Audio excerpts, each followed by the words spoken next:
اللهم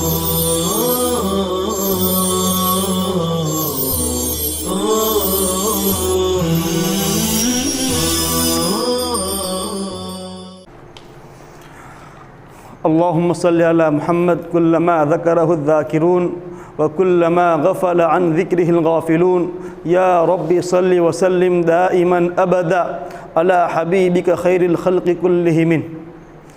عزیز طلباء اعظام، اللہ رب العزت نے ہمیں زبان جیسی نعمت سے نوازا اور ہمیں بولنے اور اپنے معافی ضمیر کو اپنی زبان کے ذریعے کسی دوسروں کو سمجھانے کی صلاحیت عطا فرمائی. ساتھ ہی ہمیں یہ صفت بھی دی کہ کوئی اپنی بات کہے تو ہم اسے سن کر سمجھ سکیں. یہ محض اللہ رب العزت کی دین ہے جو اشرف المخلوقات کو دی گئی ہے. دنیا میں یوں تو زبانیں مختلف ہیں اور کئی قسم کی بولیاں بولی جاتی ہے، لیکن ان تمام زبانوں میں عربی زبان کو جو مقام حاصل ہے، جو فوقیت حاصل ہے، وہ کسی اور زبان کو نہیں ہے. عربی زبان جہاں بے شمار خصوصیات کی حامل زبان ہے، اسی کے ساتھ ساتھ اس کا ایک وصف یہ بھی ہے کہ وہ حضرت آدم علیہ السلام کی زبان ہے، وہ جناب رسول اللہ صلی اللہ علیہ وسلم کی زبان ہے. یہ زبان جنت کی زبان ہے، یہ زبان قرآن مقدس کی زبان ہے. لہذا ہم کوشش کرتے ہیں کہ عربی زبان کے ابتدائی قواعد کو مثالوں کے ذریعے روزمرہ استعمال ہونے والی اصطلاحات کو استعمال کر کر آسانی کے ساتھ عربی زبان کو سیکھے اور سمجھے اور دینی مسائل کو، قرآن مقدس کو، قرآن کی تفسیر کو، احادیث کی تشریحات کو عربی زبان کو سیکھ کر براہ راست بلا واسطہ عربی زبان کی مدد سے سمجھنے کی اور سیکھنے کی کوشش کریں. تو آئیے، ہمارے نزدیک اس وقت جو کتاب ہے اس کتاب کا نام ہے المفردات الاساسیہ. یہ کتاب ان 50 اسباق پر مشتمل ہے اور آسانی کے لیے ہر سبق میں سہل اور سلیس انداز میں قواعد کو بشکل فوائد سمجھایا گیا ہے اور روزمرہ استعمال ہونے والے الفاظ کو، مفردات کو یاد کرایا گیا ہے اور انہی مفردات کو قواعد کے ساتھ تطبیق دے کر عربی جملوں بنانے کی شکل بتائی گئی ہے. ہمارا پہلا سبق جو الدرس الاول کے نام سے ہے،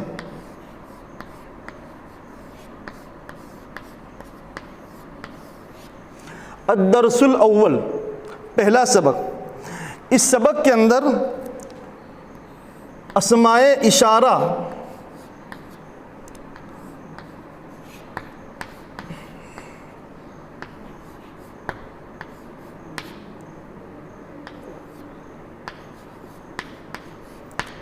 اس سبق کے اندر اسماء اشارہ کی شکلوں کو سمجھایا گیا ہے، بتایا گیا.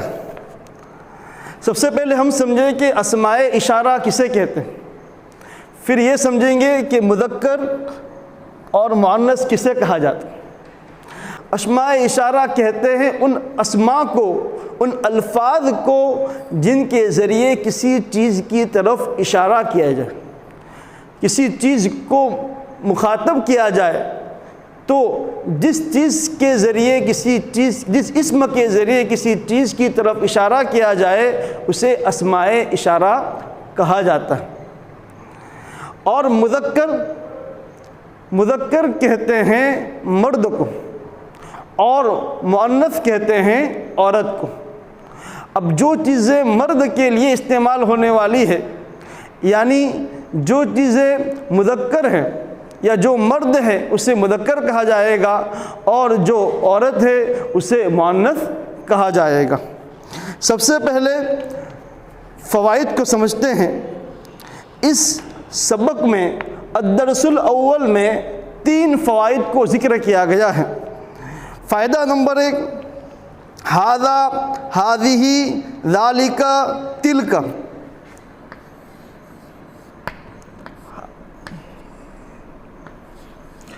ھذہ،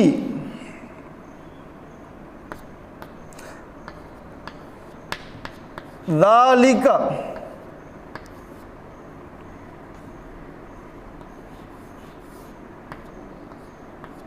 تلک۔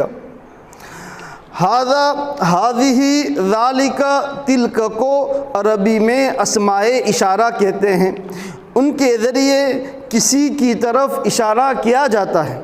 ھذا، ھذہ، ھذا، ھذہ نزدیک یعنی قریب کے لیے، ذالک، تلک دور یعنی بعید کے لیے۔ اس فائدے میں یہ سمجھایا گیا ہے کہ ھذا، ھذہ، ذالک، تلک کو عربی زبان میں اسماء اشارہ کہا جاتا ہے، یعنی وہ اسم جس کے ذریعے کسی چیز کی طرف اشارہ کیا جائے۔ اور آگے یہ چیز بتائی گئی کہ کل 4 ہیں، 4 میں سے 2 قریب کے لیے،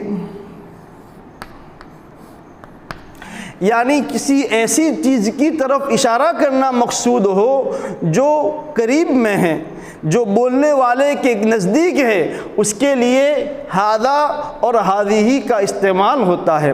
اور ذالک، تلک یہ بعید کے لیے، دور کے لیے، یعنی بولنے والے سے جو چیز دور ہو اس کو بتانے کے لیے بعید کا استعمال ہوتا ہے، ذالک کا استعمال ہوتا ہے، تلک کا استعمال ہوتا ہے۔ مثال کے طور پر اگر کوئی چیز مجھ سے قریب ہے تو مجھے اس کی طرف اشارہ کرنے کے لیے اگر بولنا ہو تو کہوں گا ھذا۔ جیسے یہ تختہ یہ میرے قریب ہے، اس کی طرف اشارہ کرنے کے لیے میں کہوں گا ھذہ، کیونکہ یہ مؤنث ہے، اسے عربی میں سبورۃ کہا جاتا ہے، اسے کہوں گا ھذہ۔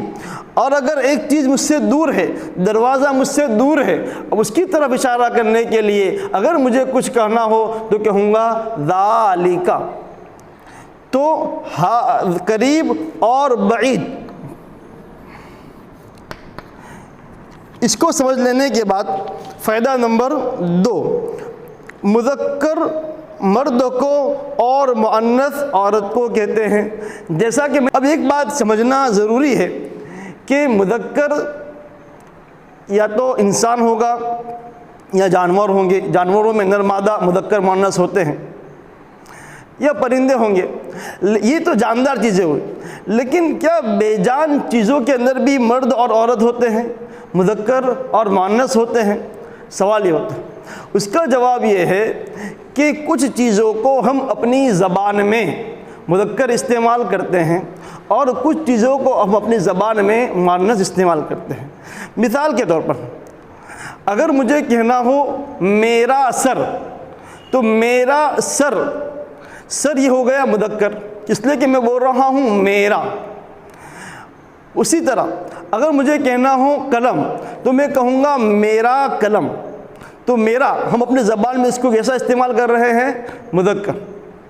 اور بعض چیزوں کا ہم اپنی زبان میں مؤنث استعمال کرتے ہیں۔ مثال کے طور پر اگر مجھے یہ کہنا ہو میری ٹوپی، اب ٹوپی نہ مرد ہے نہ عورت، لیکن ہم اپنی زبان میں اس کو وہ لفظ استعمال کرتے ہیں، اس جیسا بولتے ہیں جیسا کہ عورت کے لیے استعمال کہا جاتا ہے۔ میری بیٹی، تو یہاں عورت کے لیے میں نے میری کا استعمال کیا، لیکن ٹوپی کے لیے بھی میں نے میری کہا۔ تو اسی طرح عربی زبان میں کچھ چیزوں کو مذکر استعمال کیا جاتا ہے اور کچھ چیزوں کو مؤنث استعمال کیا جاتا ہے۔ لہذا ہذہ یہ قریب کی طرف اشارہ کرنے کے لیے بولا جاتا ہے، ذالک تلک یہ دور کی طرف اشارہ کرنے کے لیے بولا جاتا ہے، مذکر یہ مرد کے لیے بولا جاتا ہے، مؤنث یہ عورت کے لیے بولا جاتا ہے۔ ھذا ذالک مذکر کے لیے، ھذہ تلک مؤنث کے لیے استعمال ہوتے ہیں۔ اب یہاں پر دیکھو 4 چیزیں بیان کی گئی ہے، ھذا، ھذہ، ذالک، تلک۔ اس میں ھذا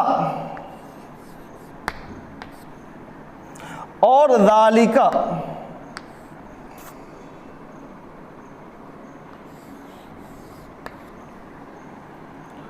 ھذہ تلک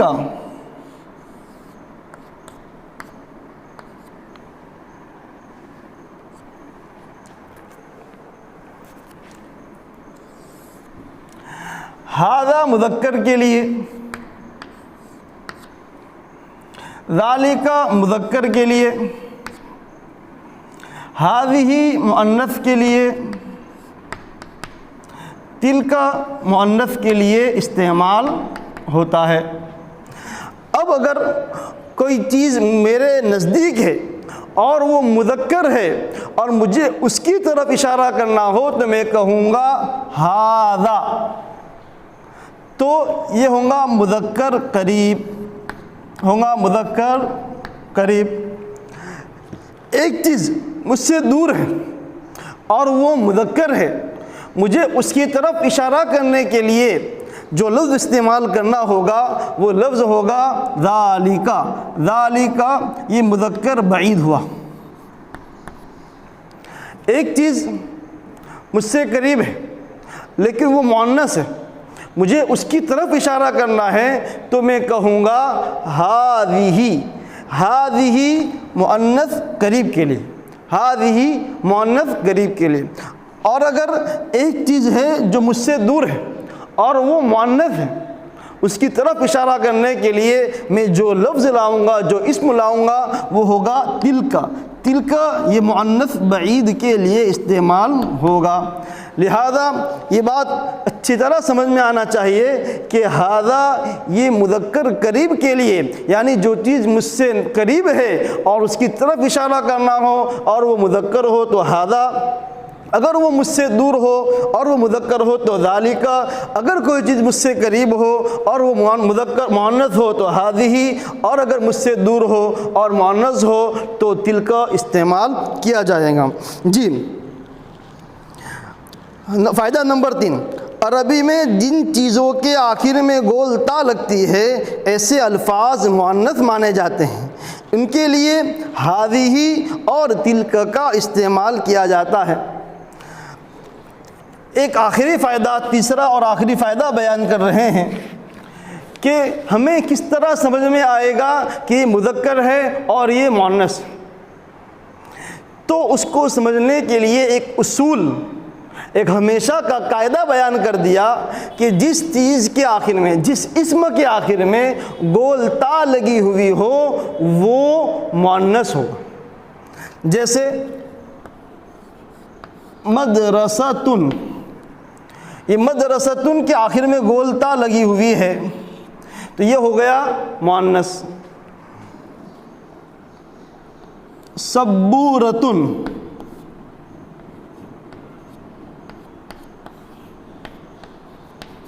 اس کے آخر میں یہ گول تا لگی ہوئی ہے، یہ مؤنث ہے۔ حجرتن، حجرتن کے معنی ہے کمرہ، اس کے آخر میں گول تا لگی ہوئی ہے، یہ گول تا ہے تو حجرتن کیا ہو گیا؟ مؤنث۔ جامعتن،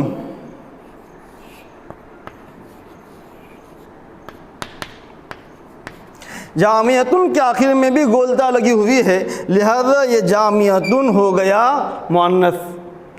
تو جس اسم کے آخر میں مدرستن، گولتا لگی ہوئی ہے، جس اسم کے آخر میں گولتا لگی ہوئی ہو وہ اسم مؤنث ہوگا، مدرستن، سبورتن، حجرتن، جامعتن اور اس جیسے جتنے بھی کلمات اور اسم ہوتے ہیں۔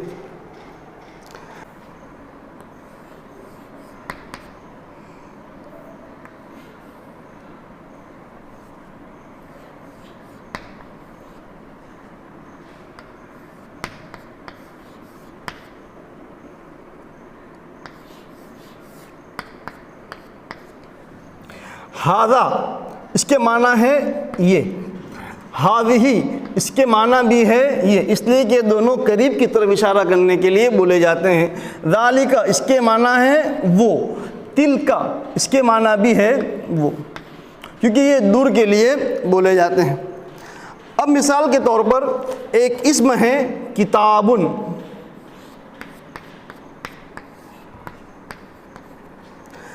کتابن یہ اسم ہے، ایک چیز کا نام ہے جسے ہم اپنی زبان میں کتاب کہتے ہیں، انگلش میں بک کہتے ہیں۔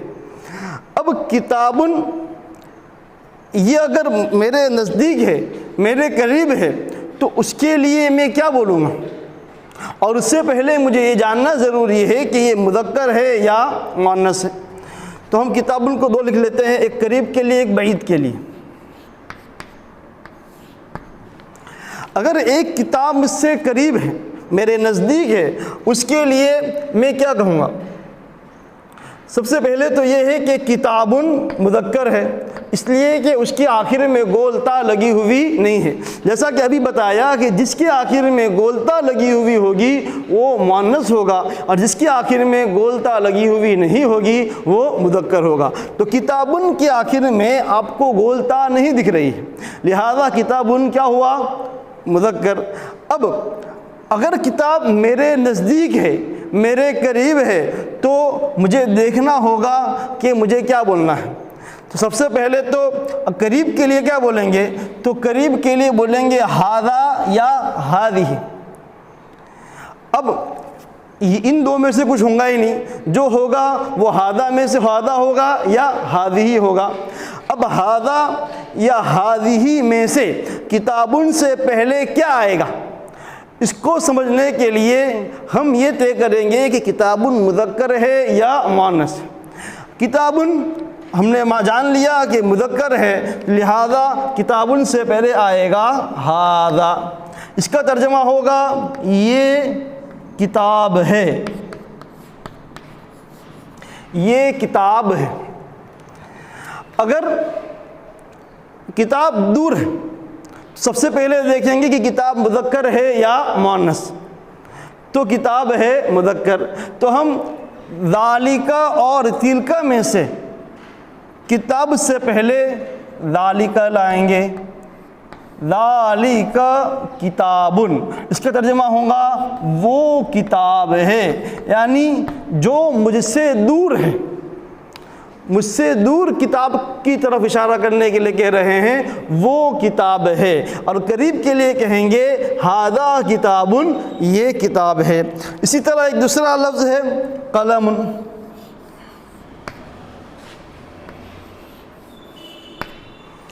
اگر قلم مجھ سے قریب ہے تو ھذا اور ھذہ میں سے کوئی ایک چیز لگے گی۔ اب دیکھیں گے کہ قلم مذکر ہے یا مؤنث۔ تو مؤنث کے لیے سمجھایا کہ آخر میں گول تا کا ہونا ضروری ہے، اور قلم کے آخر میں کوئی گول تا نہیں ہے، لہذا قلم ہو گیا مذکر۔ تو قلم سے پہلے آئے گا ھذا، ھذا قلم، یہ قلم ہے۔ اور اگر وہ قلم دور ہے تو ذالک اور تلک میں سے چونکہ قلم مذکر ہے، ذالک لگیں گا، ذالک قلم، وہ قلم ہے۔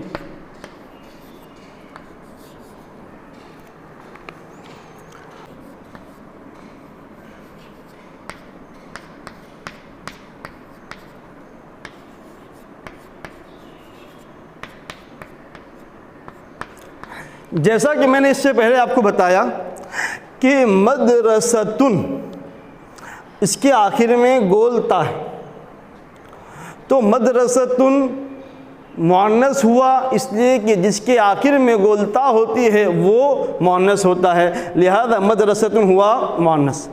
اب ہم نے یہ طے کر لیا، اب یہ ہے کہ اگر میرے مدرسہ میرے قریب ہے اس کی طرف اشارہ کرنے کے لیے میں ہذا یا ہذہ میں سے کوئی ایک چیز لاؤں گا۔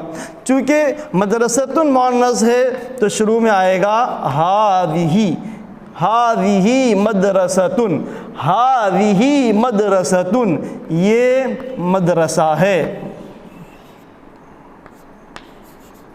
اور اگر وہ مدرسہ مجھ سے دور ہے تو ذالک اور تلک میں سے تلک آئے گا، اس لیے کہ مدرسۃ مؤنث ہے، اس کے آخر میں گولتا ہے، تو ہم یہاں پر لکھیں گے تلک مدرسۃ، وہ مدرسہ ہے۔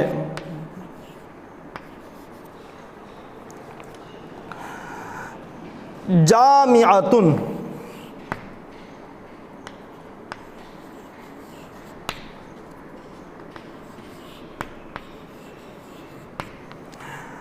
جامعۃ اگر مجھ سے قریب ہے، جامعۃ کے معنی ہوتا ہے جامعہ یونیورسٹی، تو جامعۃ اگر یہ مجھ سے قریب ہے اور اس کی طرف اشارہ کرنا ہے تو میں کہوں گا ہذہ، اس لیے کہ جامعۃ مؤنث ہے، تو اس کے لیے لائیں گے ہذہ جامعۃ، یہ جامعہ ہے۔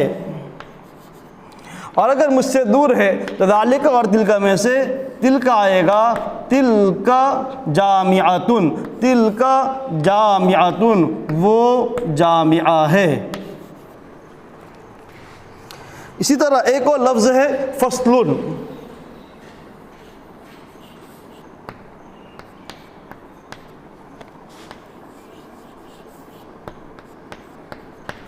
فصل کے معنی ہے درسگاہ۔ اب اگر یہ درسگاہ مجھ سے قریب ہے تو ہذا اور ہذہ میں سے کوئی ایک چیز لگیں گی، اور اگر وہ مجھ سے دور ہے تو ذالک اور تلک میں سے۔ اب دیکھیں گے کہ فصل مذکر ہے یا مؤنث، اگر مذکر ہے تو ہذا آئے گا اور مؤنث ہے تو ہذہ آئے گا۔ اب فصل کے آخر میں کوئی گولتا نہیں ہے، لہذا طے ہو گیا کہ فصل سے پہلے ہذا آئے گا، تو لکھیں گے ہذا فصل، یہ درسگاہ ہے۔ اور اگر وہ درسگاہ دور ہے تو ذالک اور تلک میں سے ذالک آئے گا، ذالک فصل، وہ درسگاہ ہے۔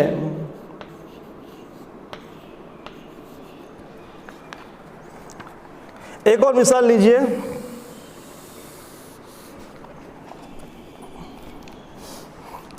بابن، بابن کے معنی ہوتا ہے دروازہ، بابن کے معنی ہوتا ہے دروازہ۔ اب اگر یہ دروازہ مجھ سے قریب ہے تو ہذا اور ہذہ میں سے کچھ لائیں گے، اور اگر یہ دروازہ مجھ سے دور ہے تو ذالک اور تلک میں سے کچھ لائیں گے۔ بابن اگر قریب ہے، دروازہ اگر قریب ہے تو دیکھیں گے کہ مذکر ہے یا مؤنث، چونکہ اس کے آخر میں کوئی گولتا نہیں ہے لہذا بابن مذکر ہوا، ہذا بابن، یہ دروازہ ہے۔ اور اگر دروازہ دور ہے تو ذالک اور تلک میں سے ذالک آئے گا، ذالک بابن، وہ دروازہ ہے۔ اس طرح پورے سبق کا خلاصہ یہ سمجھ میں آتا ہے کہ کسی چیز کی طرف اشارہ کرنا ہے تو اس اشارہ کرنے کے لیے جو الفاظ استعمال کیے جاتے ہیں، جو اسماء استعمال کیے جاتے ہیں، انہیں اسماء اشارہ کہا جاتا ہے۔ اب اسماء اشارہ کل 4 ہوئے، ایک اشارہ قریب کی طرف کرنے کے لیے، ایک اشارہ بعید کرنے کی طرف اشارہ کرنے کے لیے۔ قریب کی طرف اگر اشارہ کرنا ہو تو وہ 2 ہے، اور اگر بعید یعنی دور کی طرف اشارہ کرنا ہے تو وہ 2 ہے۔ اب قریب کی طرف اشارہ کرنا ہے تو اس میں بھی 2 ہوئے، ایک یہ کہ وہ مذکر ہے یا دوسرا وہ کہ وہ مؤنث ہے۔ اور اگر بعید ہے تو اس میں بھی 2 چیزیں ہوئی، ایک مذکر، دوسرا مؤنث۔ ہذا یہ مذکر قریب کے لیے، اس کے معنی یہ، ہذہ یہ مؤنث قریب کے لیے، اس کے معنی یہ، ذالک یہ مذکر بعید کے لیے، اس کے معنی وہ، تلک یہ مؤنث بعید کے لیے، اس کے معنی وہ۔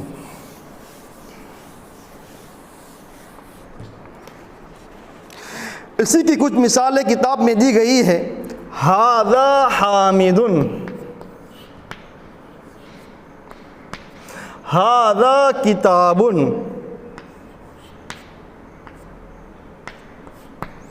ھذہ سلمى، ھذہ مدرسۃ،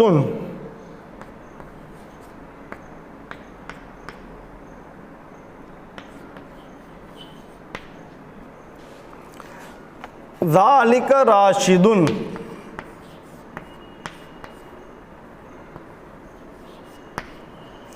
ذالک قلم،